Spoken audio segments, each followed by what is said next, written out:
Number 4. Learn 1 to 10 in Cebuano. In this video, we are going to learn about basic counting in Cebuano.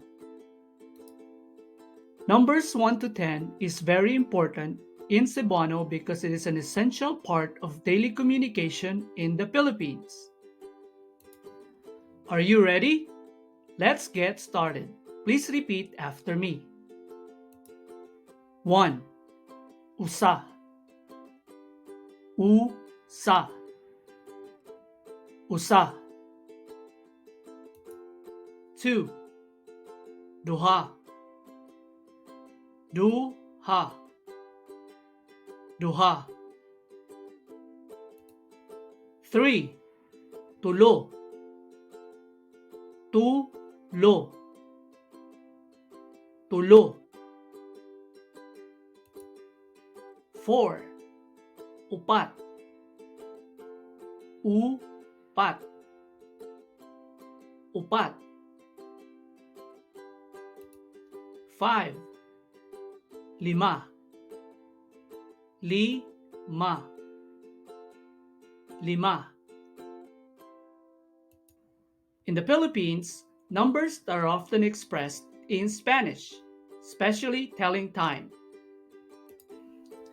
This is because Philippines was colonized by Spain for over 300 years, and as a result, many Spanish words and phrases have become integrated into the Filipino language.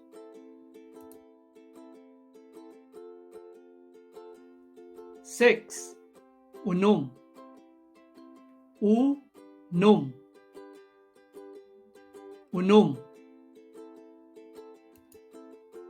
7. Pito. Pito. Pito. 8. Walo. Walo.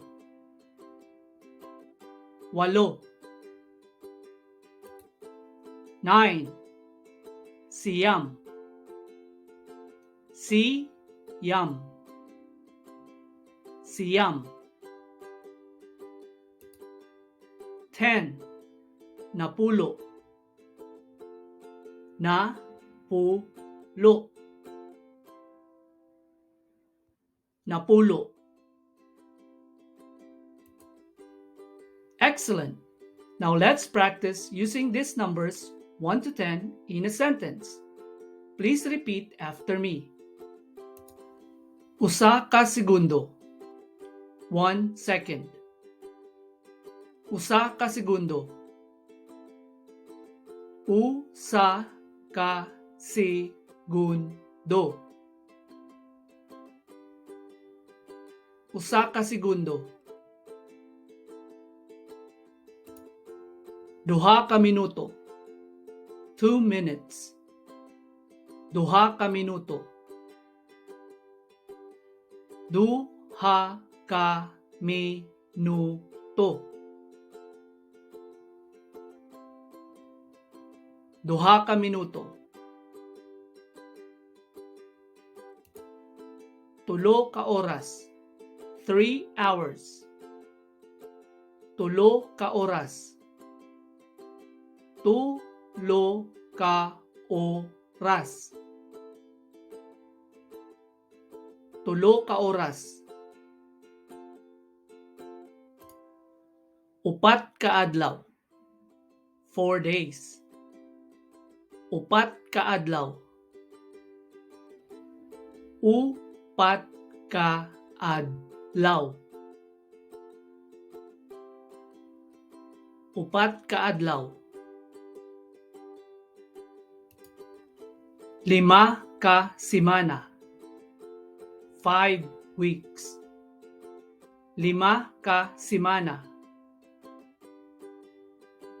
5 ka simana.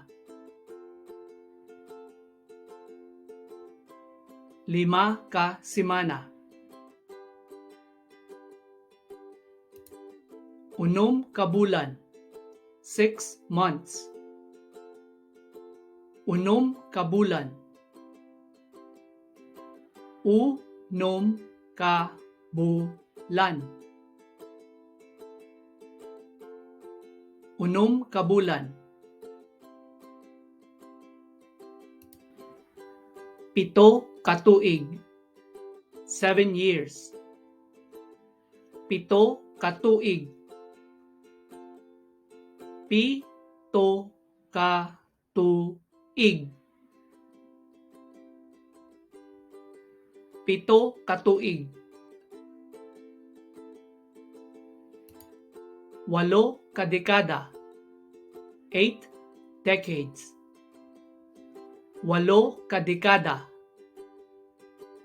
8 ka dekada.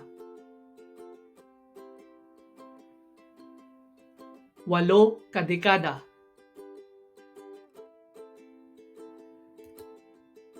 Siyam ka kilo. 9 kilos. Siyam ka kilo. Siyam ka kilo. Siyam ka kilo. Napulo ka sako. 10 bags. Napulo ka sako. Napulo ka sako. Napulo ka sako. Great job! Now let's practice what we've covered. Usa. Duha. Tulo. Upat. Lima. Unom. Pito.